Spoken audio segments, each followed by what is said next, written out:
Hare Krishna dear devotees, welcome to my YouTube channel. आप सभी का मेरे यूट्यूब चैनल पर हार्दिक स्वागत है। तो आज हम एक बहुत ऑस्पिशियस, बहुत ही विशेष दिन के बारे में जानेंगे। आने वाली 11 जून को है भगवान श्री जगन्नाथ जी का प्राकट्य दिवस। स्नान यात्रा, स्नान महोत्सव या स्नान पूर्णिमा के नाम से भी जाना जाता है। ये वो ऑस्पिशियस डे है जब जगन्नाथ, बलदेव, सुभद्रा, सुदर्शन का प्राकट्य होता है। हम एक छोटी सी स्टोरी के थ्रू जानेंगे कि कैसे भगवान जगन्नाथ जी का प्राकट्य हुआ। तो ये बात है सतयुग की। एक राजा थे जिनका नाम था इंद्रद्युम्न। तो ये जो राजा थे ये भगवान के बहुत बड़े भक्त थे और भगवान की सेवा करते थे, साधुओं संतों की सेवा करते थे। ये राजा अवंती में रहा करते थे। इन्होंने कुछ भक्तों के मुख से, कुछ साधुओं के मुख से भगवान नील माधव के विग्रह के बारे में बहुत ज़्यादा सुना था कि भगवान नील माधव के जो विग्रह हैं बहुत ही ज़्यादा सुंदर है, बहुत ही ज़्यादा आकर्षक है, बहुत ही मनमोहक है। तो बार बार ये चीज़ वो सुनते रहे साधुओं के मुख से, और सुनते सुनते उनके अंदर एक जिज्ञासा है कि काश मैं भी नील माधव के दर्शन कर सकूं। तो वो क्या करते हैं, वो अपने जितने भी उनके मंत्री और सेनापति होते हैं वो सबको ये आदेश देते हैं कि तुम चारों दिशाओं में जाओ और इस नील माधव विग्रह का पता लगाओ। एक उनके जो मंत्री होते हैं उनके पुत्र होते हैं विद्यापति, जिनको वो पूर्व दिशा में जाने का आदेश देते हैं कि तुम पूर्व दिशा में जाओ और जाके इस विग्रह के बारे में पता लगाओ कि आखिर ये विग्रह कहाँ है, कैसे हैं, और मैं कैसे इनके दर्शन कर सकता हूँ, कैसे इनकी सेवा कर सकता हूँ। विद्यापति राजा का आदेश मानते हैं और पूर्व दिशा की ओर चले जाते हैं।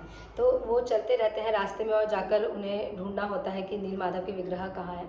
तो वो जाते जाते एक गांव में पहुंचते हैं, एक क्षेत्र में पहुंचते हैं। तो वहाँ उन्हें ये आभास होता है कि इस स्थान पे कुछ तो विशेष है, कुछ तो ऐसा है जिससे मुझे पता चलेगा जो नील माधव विग्रह है भगवान के, उसके बारे में।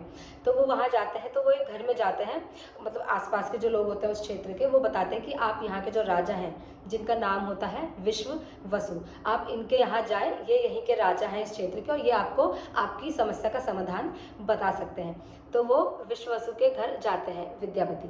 तो जैसे ही विद्यापति विश्व वसु के घर जाते हैं तो वहाँ उन्हें उनकी पुत्री मिलती है। विद्यापति जब विश्व वसु के घर पहुँचते हैं तो विश्व वसु जी घर पर नहीं होते, लेकिन वहाँ पर उनकी बेटी होती है।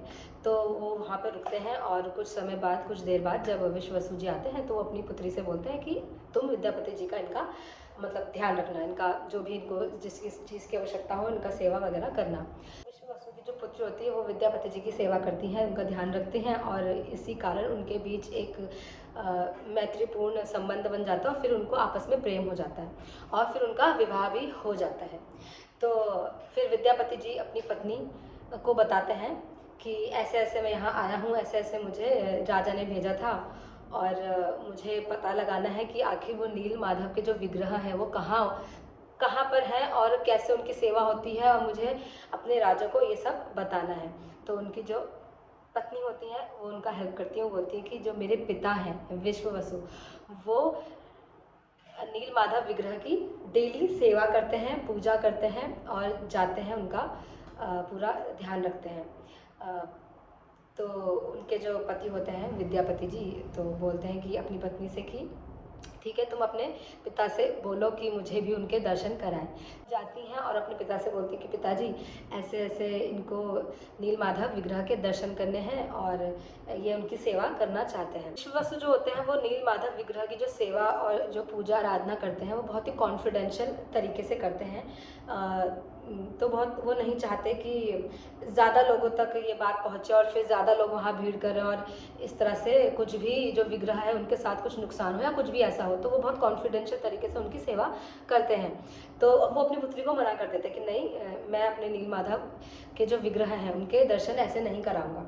तो फिर उनकी पुत्री थोड़ा सा जिद करती है और बोलती नहीं पिताजी उन्हें करना है, तो आप प्लीज़ मतलब उनसे बिल्कुल रिक्वेस्ट करती हैं कि आप उन्हें दर्शन करने का जो है मौका दीजिए। तो पिताजी को अपनी पुत्री की बात माननी पड़ती है और फिर वो बोलते हैं ठीक है, मैं विद्यापति को दर्शन करवाऊंगा नील माधव विग्रह के, पर मेरी एक शर्त है और शर्त ये है कि जब मैं उन्हें दर्शन के लिए लेके जाऊंगा तो उनकी आंखों पर मैं पट्टी बांध दूंगा, जिससे कि वो रास्ता ना देख पाए।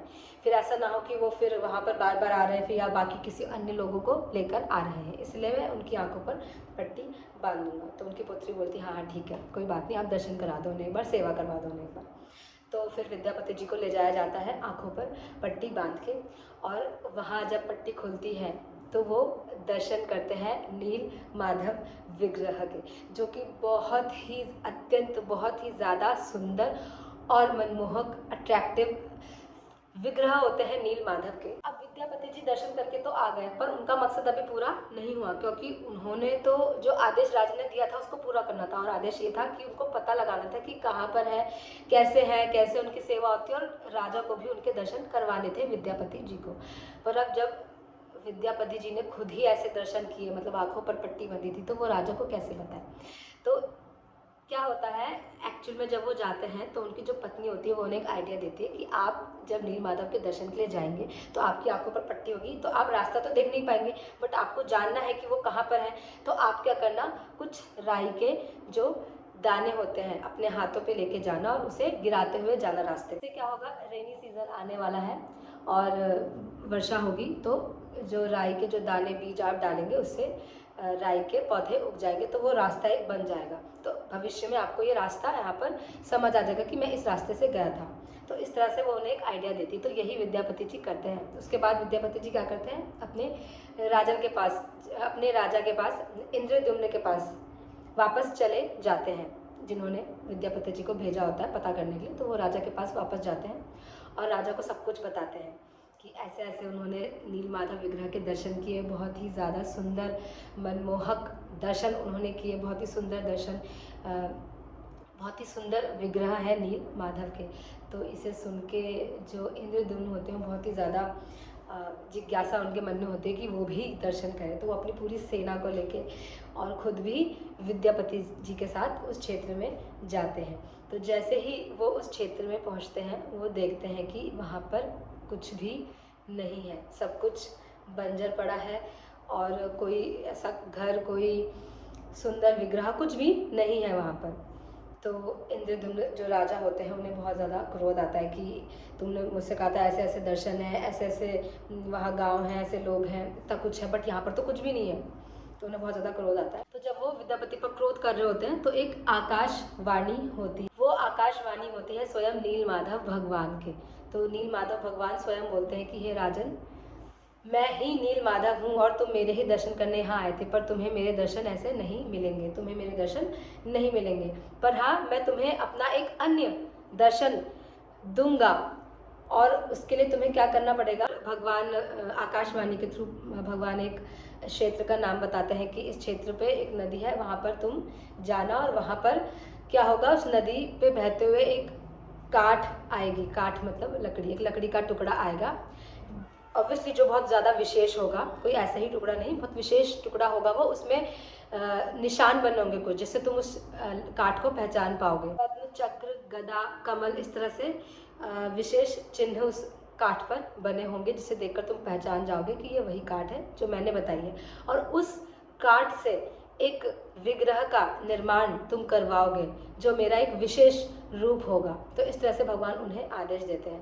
तो जो इंद्रद्युम्न होते हैं वो वैसा ही करते हैं, वो उस नदी के पास जाते हैं और देखते हैं कि एक काठ है, उस काठ को लाते हैं और फिर अपने स्थान पे आते हैं और अनेक शिल्पकारों को बुलाते हैं और उस काठ से एक विग्रह बनाने का अनुग्रह करते हैं कि एक अच्छा सा विग्रह आपको इससे तैयार करना है, उन शिल्पकारों से कहते हैं। तो जो बहुत सारे जो शिल्पकार आते हैं वो अपने जो भी अपने साथ जो टूल्स लाए होते हैं उसका इस्तेमाल करके विग्रह बनाने का कोशिश करते हैं, बट कोई भी टूल उस पर वर्क नहीं करता है, बिकॉज ऑब्वियसली वो बहुत ज़्यादा स्पेशल काठ है, भगवान ने खुद उसके बारे में बताया है। तो फिर एक शिल्पकार मिलते हैं जिनका नाम होता है विश्वकर्मा। विश्वकर्मा जी आते हैं और वो इस बात के लिए राजी होते हैं कि मैं आपका ये जो विग्रह है इसका निर्माण करूँगा, और आप, लेकिन वो एक शर्त रखते हैं कि 21 दिन तक मैं एक कक्ष में रहूँगा, इस कमरे में रहूँगा और इस कमरे के अंदर ही मैं एक विग्रह का निर्माण करूँगा इस काठ से। पर शर्त यह है कि 21 दिन तक मैं जो निर्माण करूँगा, 21 दिन तक ये जो डोर है, दरवाज़ा है, ये खुलना नहीं चाहिए, 21 दिन तक मुझे कोई डिस्टर्बेंस नहीं चाहिए। तो राजा इंद्रद्युम्न उनकी बात मानते हैं और बोलते हैं ठीक है, आप विग्रह का निर्माण करो। 1 दिन गुजरता है, 2 दिन गुजरता है, 3 दिन गुजरता है, ऐसे गुजरते गुजरते पूरे 14 दिन निकल जाते हैं। तो 14 दिन के बाद जो इंद्रद्युम्न राजा होते हैं, उनकी जो पत्नी होती है जिनका नाम होता है गुंडीचा, तो वो राजा से मतलब कहती है कि मतलब 14 दिन हो गए हैं, कोई अंदर से कुछ समझ नहीं आ रहा, कुछ हो भी रहा है या नहीं, और या जो बना रहे हैं वो ठीक है या नहीं, क्या चल रहा है अंदर कुछ समझ नहीं आ रहा, 14 दिन से डोर बंद है, तो हमें चेक करना चाहिए खोल के कि आखिर अंदर चल क्या रहा है। तो राजा बोलते हैं नहीं नहीं, ऐसा तो हम नहीं कर सकते, क्योंकि उन्होंने मना किया था कि 21 दिन तक दरवाज़ा को नहीं खोलना है। लेकिन उनकी वाइफ यानी कि जो गुंडीचा माता होती है बहुत ज़्यादा जिद करती है कि नहीं, देखना है अंदर कि आखिर क्या हो रहा है, अंदर विग्रह बन भी रहे हैं या वो ठीक है या नहीं है, इस तरह से वो बहुत ज़्यादा रिक्वेस्ट करती है। तो उनकी रिक्वेस्ट को मानते हुए जो राजा इंद्रद्युम्न है वो दरवाज़ा खोल देते हैं, और जैसे ही वो दरवाज़ा खोल देते हैं देखते हैं कि सामने 3 विग्रह, बहुत ही सुंदर विग्रह सामने होते हैं, जो होते हैं जगन्नाथ बलदेव सुभद्रा। श्री श्री जगन्नाथ बलदेव सुभद्रा सुदर्शन की जय। तो जगन्नाथ बलदेव सुभद्रा का विग्रह सामने होता है, और जैसे ही राजा इंद्रद्युम्न देखते हैं तो वो देखते हैं, वो थोड़ा सा अचंभित हो जाते हैं कि ये अधूरा विग्रह है, क्योंकि हमने सबने देखा है कि जो जगन्नाथ बलदेव सुभद्रा जी के जो विग्रह हैं उसमें कैसे होते हैं, उनकी आंखें बड़ी बड़ी और जो हाथ है वो बहुत छोटे छोटे से होते हैं, और जो पैर है वो दिखते भी नहीं। तो इस तरह का उनका विग्रह होता है जगन्नाथ बलदेव सुभद्रा का। तो जब वो देखते हैं राजा इंद्रद्युम्न तो कहते हैं अरे ये तो अधूरा विग्रह है। तो वो अपनी वाइफ से बोलते हैं, अपनी पत्नी से बोलते हैं कि देखो तुम्हारे कारण क्या हो गया, भगवान का विग्रह पूरा बन भी नहीं पाया। तो फिर से एक आकाशवाणी होती है कि हे राजन, ये जो विग्रह तुम देख रहे हो ये मेरा ही एक अन्य स्वरूप है जो कि इसी तरीके से पूर्ण है, और ये एक अद्भुत स्वरूप है, इसका दर्शन सभी करेंगे और यही मेरा पूरा स्वरूप है, और यही दर्शन मैं तुम्हें देना चाहता था। तो वही जो रूप होता है, और उसी समय उसी दिन उसी क्षण भगवान श्री जगन्नाथ बलदेव सुभद्रा सुदर्शन का प्राकट्य होता है।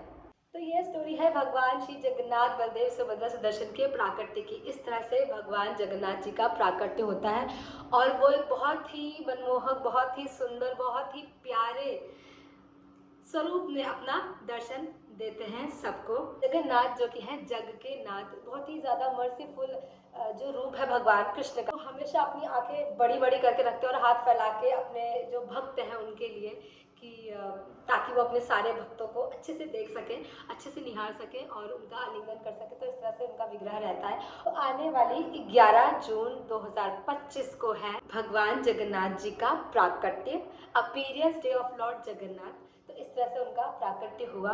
भगवान श्री जगन्नाथ बलदेव सुभद्रा सुदर्शन की कृपा हम सब पर हमेशा बनी रहे, और हमेशा हम भगवान के इस रूप का, इतने प्यारे सुंदर रूप का दर्शन करते रहें।